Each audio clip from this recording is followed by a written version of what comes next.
Oh, what a wonderful morning. Oh, what a wonderful day. I got this really big feeling. Everything's going my way. Here we are, my favorite place, the bathroom. And what is my video going to be today? Well, it's going to be something having to do with one of these light switches. And see this light switch here? Look at this. There's cracks right there. This is a 15-year-old dimmer switch. And I've never really seen a dimmer switch like that with the light just up there. Have you ever seen that? Most of the dimmer switches I see nowadays, the whole thing here lights up. I've never really seen one like that. But you see little hairline cracks in it? Mommy picked that up the other day. And they are, in fact, cracks. And I think they're cracked all the way through the switch. And if your fingers are wet, let's say, and you've just washed your hands, and you go to turn this, if this gets any bigger, the water could go through there or something. You could get shocked by this light switch. That's something I'm going to have to replace. Now, that's not exactly what I'm going to be doing today, but that's something I wanted to show you.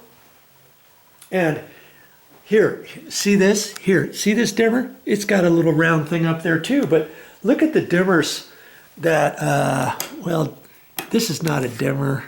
Oh, that's a lit switch, and that whole thing lights up. And man, I thought those were the dimmers, but I believe I put dimmers in before where this whole area lights up, not just the little dots. I'm going to have to take a look at that. And I've actually noticed, look at this one here. You see there? Oh no, what happened with that? There's little marks on there, and Mommy saw that one too. She wants me to replace those, and I'm like, okay, I'll do that. But I've got to go to the store and get some lit dimmer switches. I'll show you that another time. And you know, I thought these were lit dimmers, but they're, and I just recently put these in, but I don't think these light up for some reason. This was a three-way dimmer switch. I'm kind of getting off track here, bear with me, but those other ones were cracked.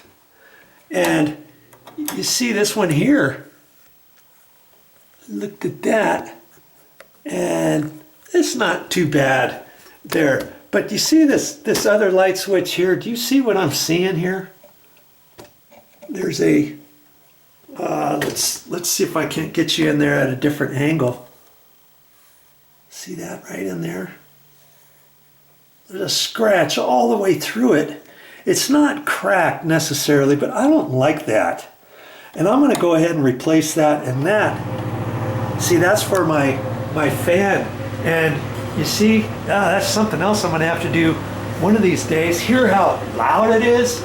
That's a 15-year-old exhaust fan. I'm going to have to take that motor assembly down and see if I can't get a different one at the store, a whole motor assembly, and replace that so I don't have to replace the entire exhaust fan. That's going to be another time, but for this particular video, I'm going to take this switch out. This is a single pole light switch, even though it's for the exhaust fan, okay? And that's what the video is going to be about. If you want to see that, stick around. Now, speaking of those other switches, I've replaced in here. I've replaced these three-way dimmer switches, and there used to be a dimmer, or there used to be just a three-way switch. There's a paddle switch that was right here for these lights up here. But if we change the lights, these used to be a different type of wall sconce, and we thought we'd change them to these LEDs. And I wanted a three-way dimmer switch, and I thought, I wonder if LEDs will dim, and lots of three-ways will dim. So that's what I ended up doing there. And then in some other places, I took regular light switch and changed it out to a dimmer switch. Whenever I did that, I would just, if the switch was still good, I'd save it. And that's what I've done. And that's why I've got some other light switches for that. I don't even have to buy any light switches. I've got some switches here, some old switches.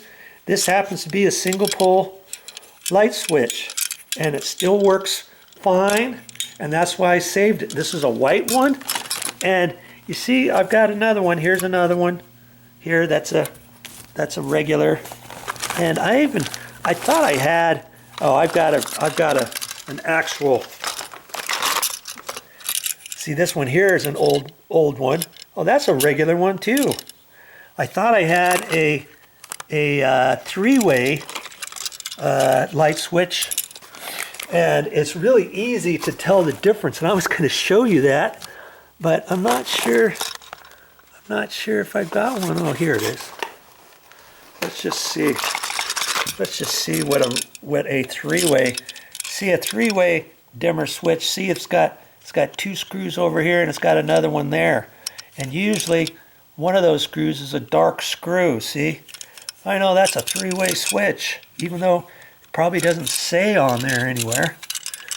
See, this one here is ground screw, and it's got two screws on the side. That's a single pole light switch. This is a three-way switch. This is the one I'm going to install, the single pole light switch. Okay, now the first thing that you need to realize is you've got to shut the power off. And I shut the power off, and I found out that the light was on one circuit, and it just so happened that the exhaust fan in this bathroom was on the same circuit. Now sometimes that's not the case, okay? This could be possibly on a different circuit. So when you check it, make sure you've got all the power off to your light fixture box. Sometimes you've got more than one circuit in there, believe it or not. Okay, so I'm gonna be replacing this. Remember, it had the big scratch marks in there, and this is one that I've saved from before. And see, some of these paddles don't have the nice trim around the side.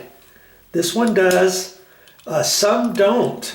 This one's got the line around it, and I want to try to keep like for like because it's got this same type all the way around inside the condo.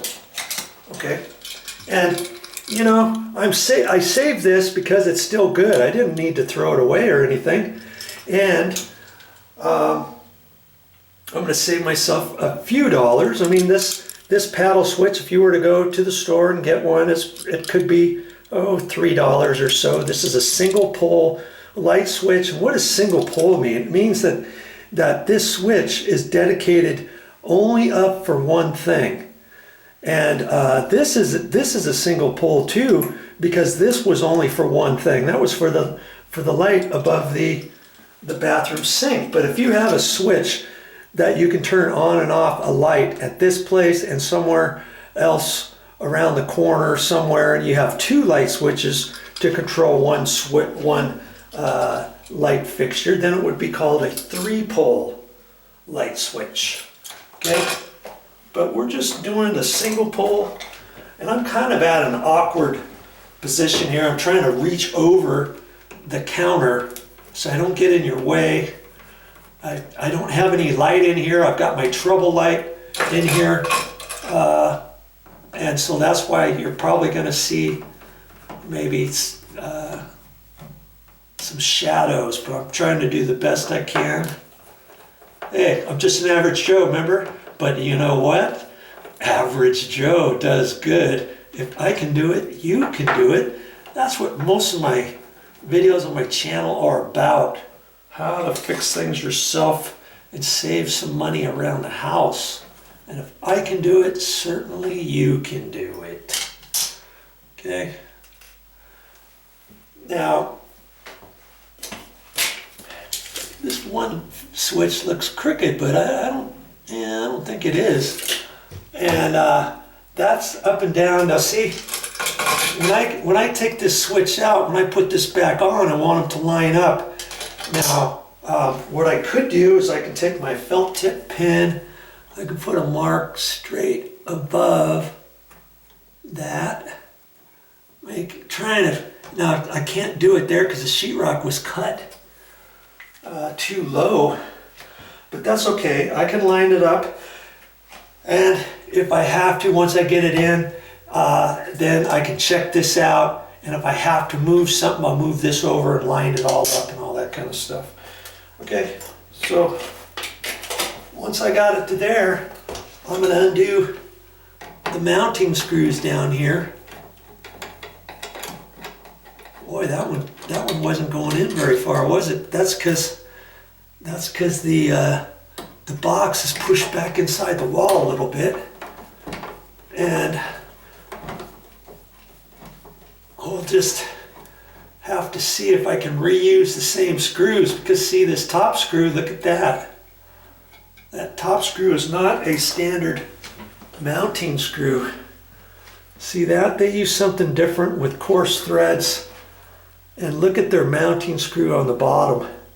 Look how short it was. And it was barely going into the plastic box. I'm going to have to put, you know what? For that bottom screw, I'm going to use a drywall screw, 1.25" drywall screw. And before I pull that out, let me show you what that looks like. And that's the mounting, that's the type of screws I'm going to use. I'm not really going to use these because the box is way back in there. I'll show you that in a minute. Okay, these mounting screws on this light switch I'm not going to use. That's okay. I'll show you a drywall screw next. Well, you know what, for that matter, I think I'm going to use 2 drywall screws. These are number 6", and they're coarse threads. See that? Coarse thread meaning they're big threads. You can also buy drywall screws with fine threads. Did you know that?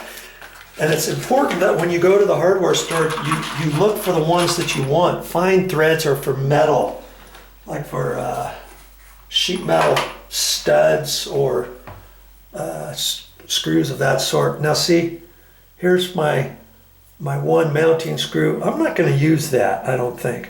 I think I'm just going to use 2 drywall coarse threaded screws. And see, you don't really see a screw like that very often. And if I ever needed to use something and have the finished screw show or something like that, maybe I can use that one. I'm going to put that in my box with all kinds of other coarse threaded screws, and I'm going to save that for another time.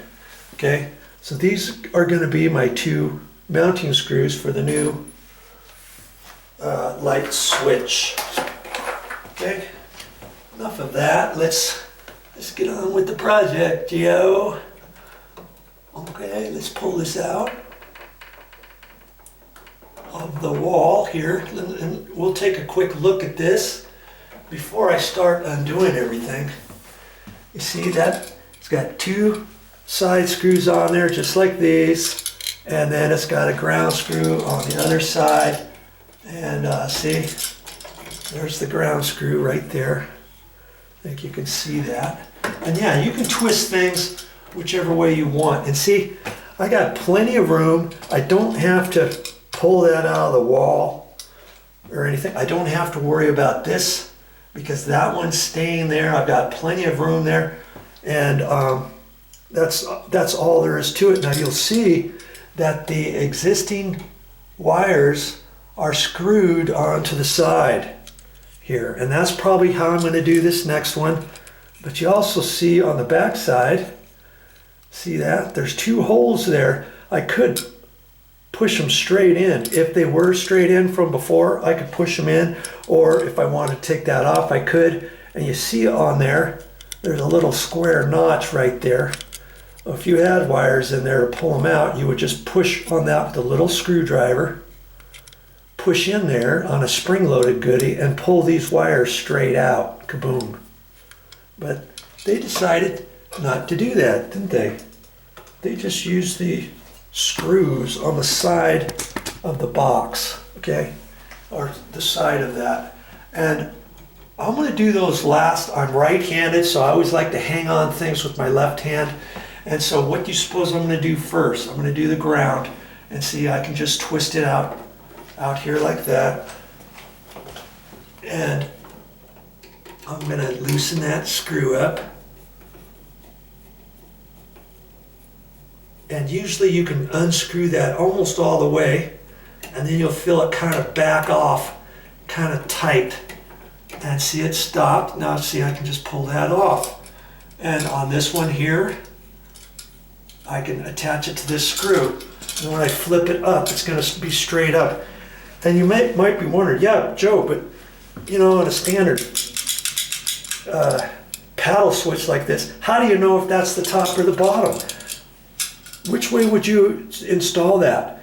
Because I always like it where you press on the bottom, that's off. You press at the top, and that's on. And everything in the house should be like that, unless you have a three-way switch. Sometimes you're going to have one up, and another area you're going to have it down. Okay, but here I want them all down. I don't want to make the assumption, but I can look at this, and usually somewhere along here you'll see it say top. And you see there, right there, see? It says top. I know that's the top, and there's the ground screw on the left-hand side. The other screws are on that side. That's how that was, right? So no guesswork on that. Okay, so I can just push that out of the way, and I can put that right on there and screw it down. But because this is twisted with the wide opening, what I'm going to do is I'm going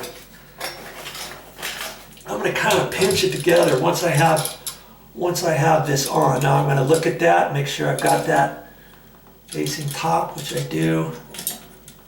And see, now I can take this and just kind of get that a little bit closer together before I tighten it up. See? Like that.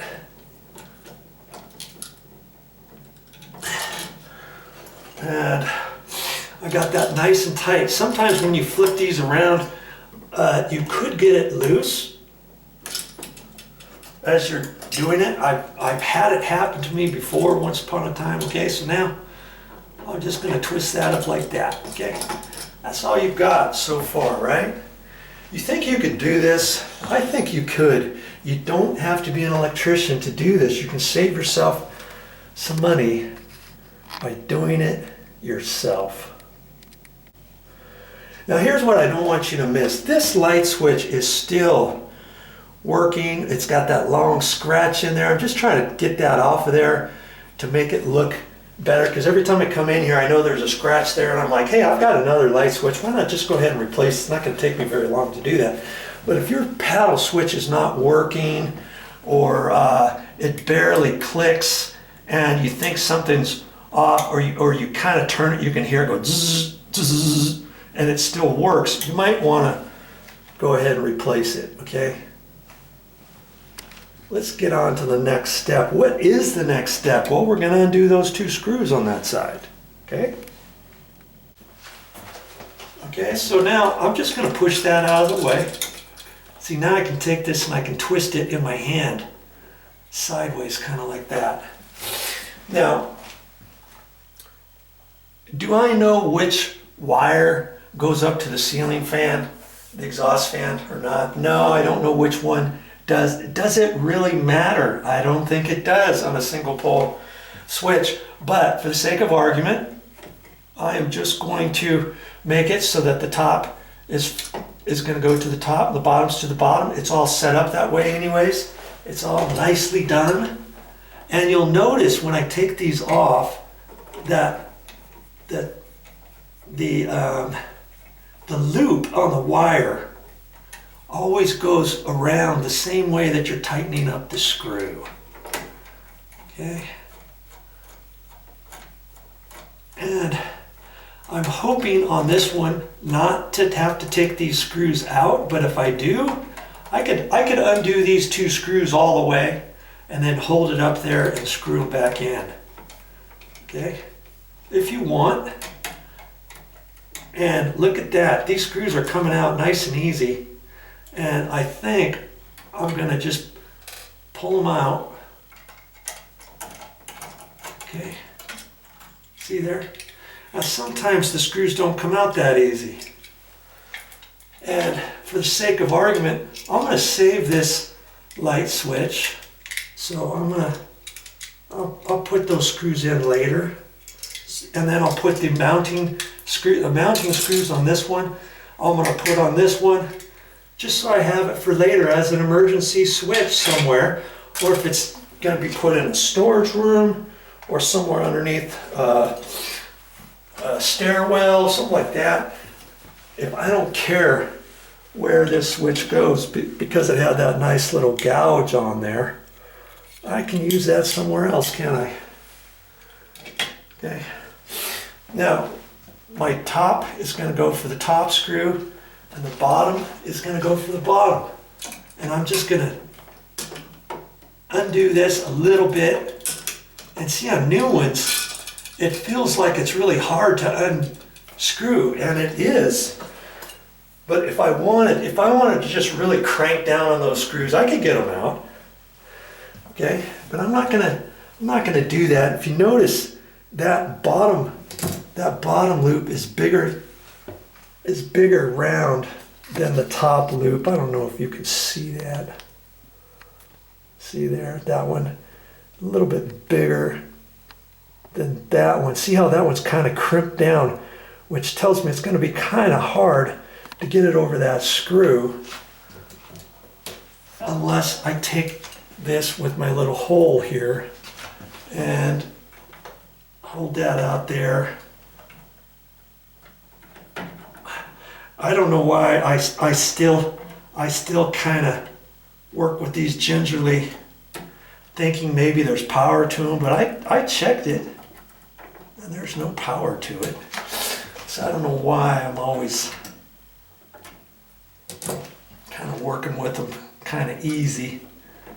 Okay, so now I'm gonna kind of put it on this way and then swivel it around because I don't have much room to get it over on the other side there. See that? How it's twisted and stuff. And so if I have to twist it a little bit, then I can, or I can take that screw off. Okay, I don't really think I have to pull that screw off. Now see, I do that and try to get the tip so I can kind of push that back together. See, like that. And if I can get it a little more, and take my Phillips and tighten that up. Keeping the slack pulled that way with my 2 fingers here. See, like that. And you see how this is, whoever put this on, they should have had these straighter, because see how it's going to make it really difficult for me to get this on without tweaking this slightly with that. And that's why I like to undo the screws as far as I can, and then keep this hooking on there like that, and then I can swivel it down into place, keeping the slack out. And I was hoping they would have made the loop a little bit longer so I could grab it easier. But as long as the screw clamps on it, you're okay. Okay, so I'm going to loosen this, pull the slop out like that, and tighten it up. Okay, like that. There we go. Okay, and now I can push those back up, twist this like that. I know it's going to go in there. the same way as before with the wires up, up, back down. It's kind of like an S or a Z. So when I push it in there, it accordions in and out. You see what I mean? See? We're getting there, aren't we? Okay, so now the next step, my mounting screws. I'm just going to unscrew this and take it off. This is just a little cardboard washer in the back, and I could screw that in there like that. But see, seems as though I'm going to save this for another time. I can put it in here. Now see, some have, see this little goodie up there? I can push that in. It's not going to come out. It's not going to come out because there's that goodie in there. Okay? But if you don't have that little goodie, you can put that on there. Screw that on there like that. Okay. And where's my other one? My other one's up here. Okay. I could pull on this kind of hard and get it right out of that little cardboard screw. And they do that just so that your screws don't fall. Now see this one here? There's nothing there. That little clip is not there. This just keeps everything together. The next time you get ready for that, you can throw this in your box in a bag with all your electrical stuff and know that your screw is going to be right where you need it. Okay. And now I'm gonna get my screws back on here. I got a little Phillips screwdriver that happens to have a magnetic tip on it, and sometimes it helps me and sometimes it doesn't. But okay. Oh, like I said, this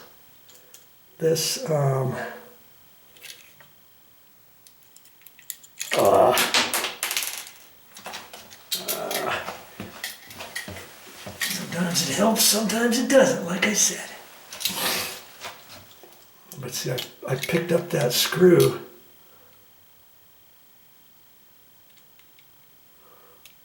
There we go.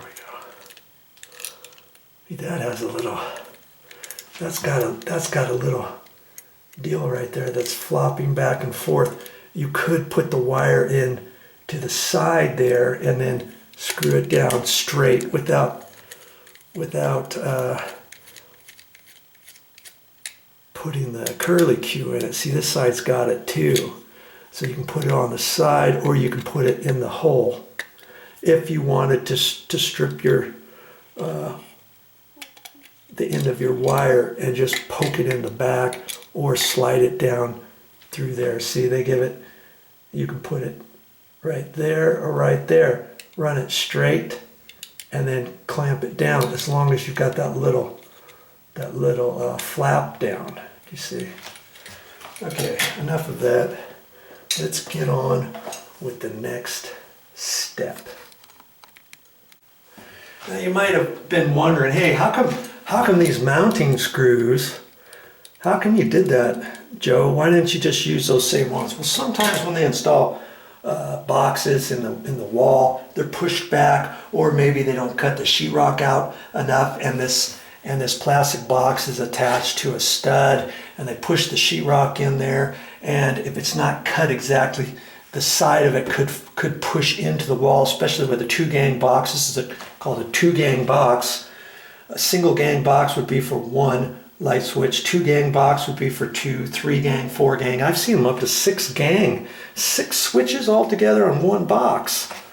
Okay, and so where the mounting screws are in the plastic box, they're stuck back about 3/8 of an inch from the face of the sheetrock.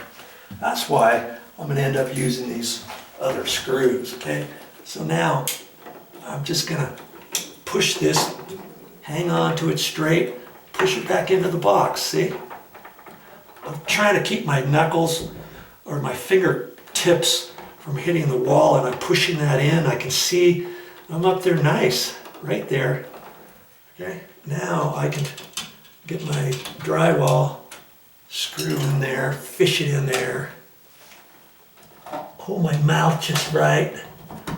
And I think the 1¼ inch screws will be fine. And if it was stuck back any further, guess what? I have 1 5/8 screws I carry. I've got 1 inch, 1¼ inch, 5/8, 2 inch, 2.5, and 3 inch. I always carry with me. Okay. I look at that, make sure this is nice and flat to the wall. Not that this side is sticking out further than this side or vice versa, because when I get ready to put the cover plate on, I want everything to line up nice and flat. Okay, I got my little black mark on the sheetrock over here, and this one here, I'm just gonna tighten that to where it's flush with everything else, and I may have to loosen that up or tighten it in once I get ready to put the cover on, the cover plate. Okay. I'll take the cover and look at that, and I can see that the bottom has to be pushed over. Okay, so I'm going to loosen that, and I'm going to try to hold it over the best I can. Because see, I'm not, like I said, this one's just kind of flopping in the breeze, but because this one's tight, that's there.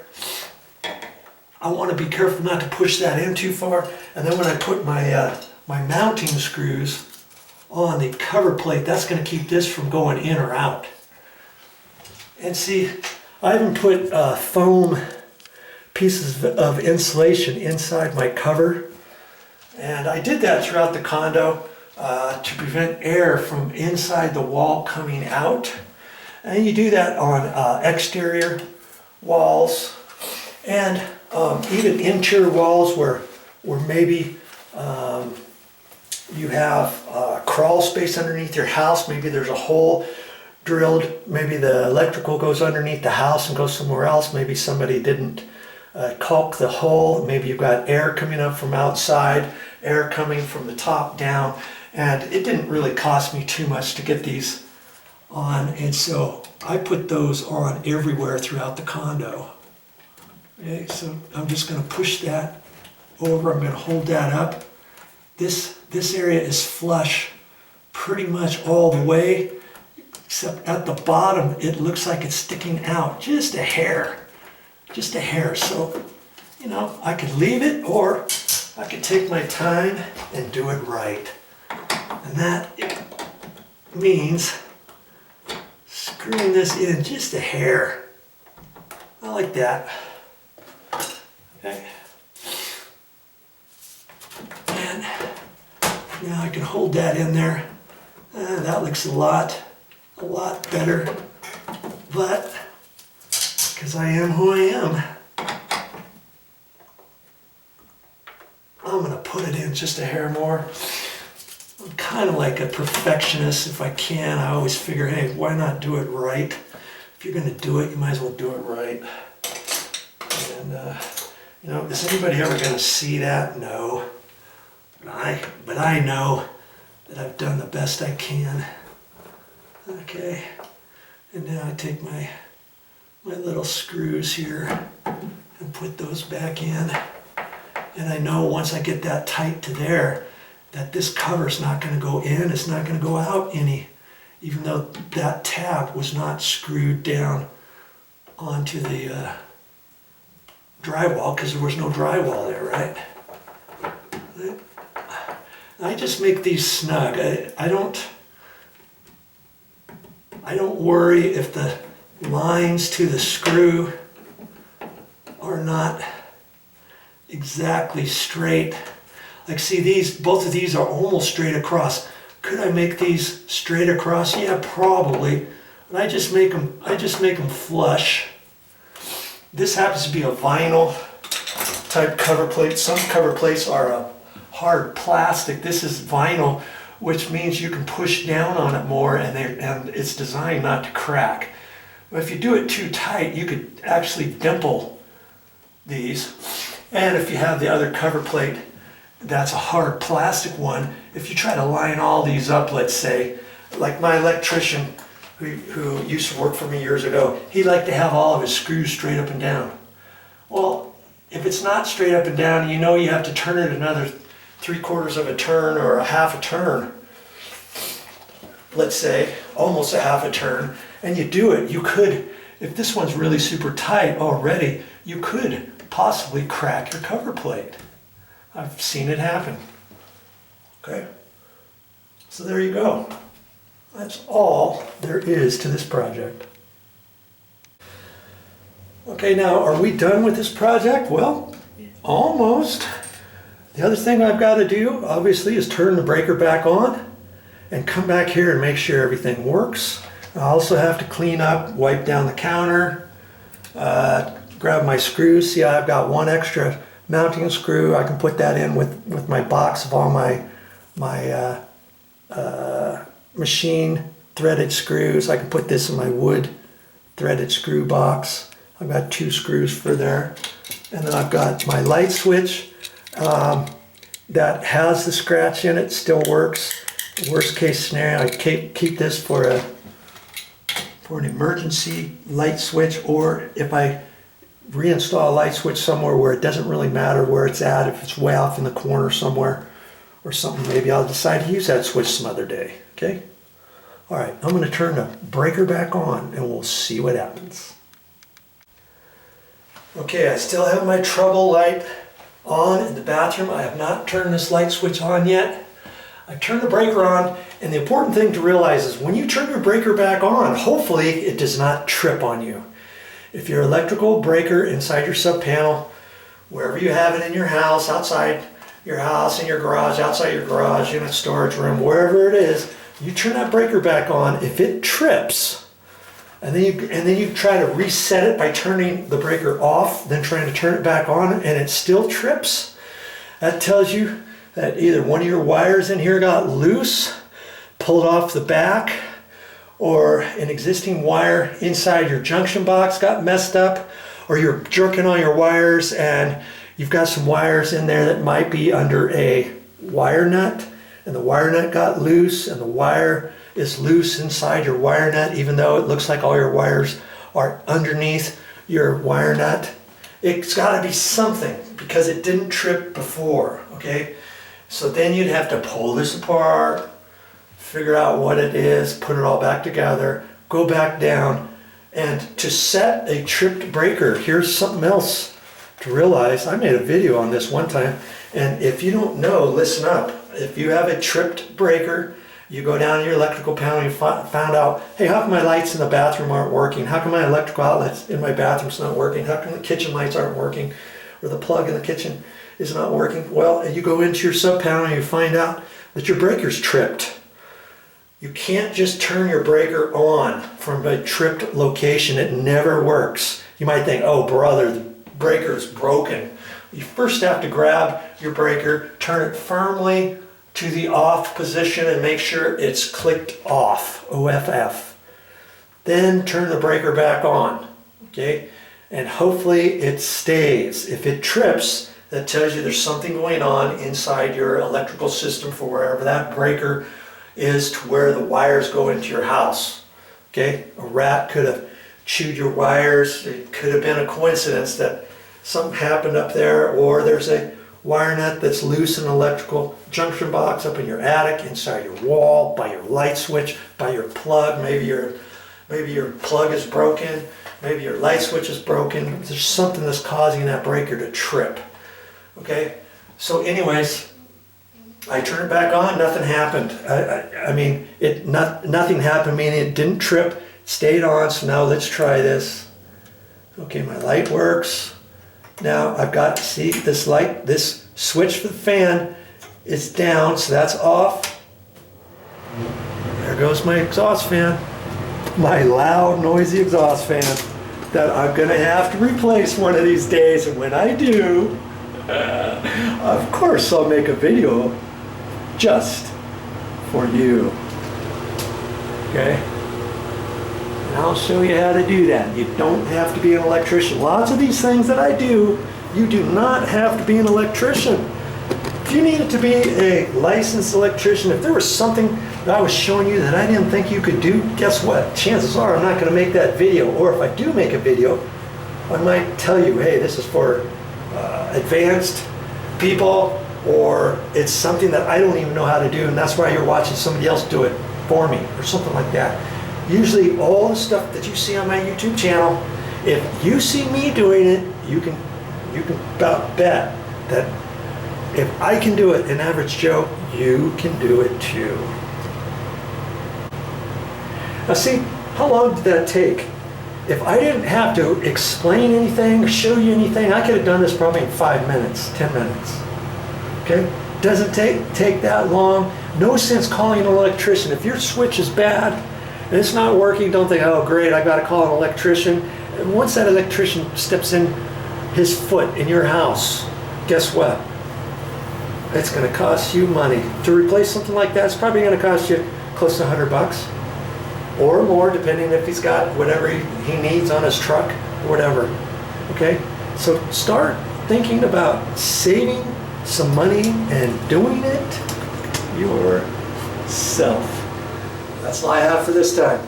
But I'll be back with more videos. Well, I can cross that one off my list as soon as I clean up.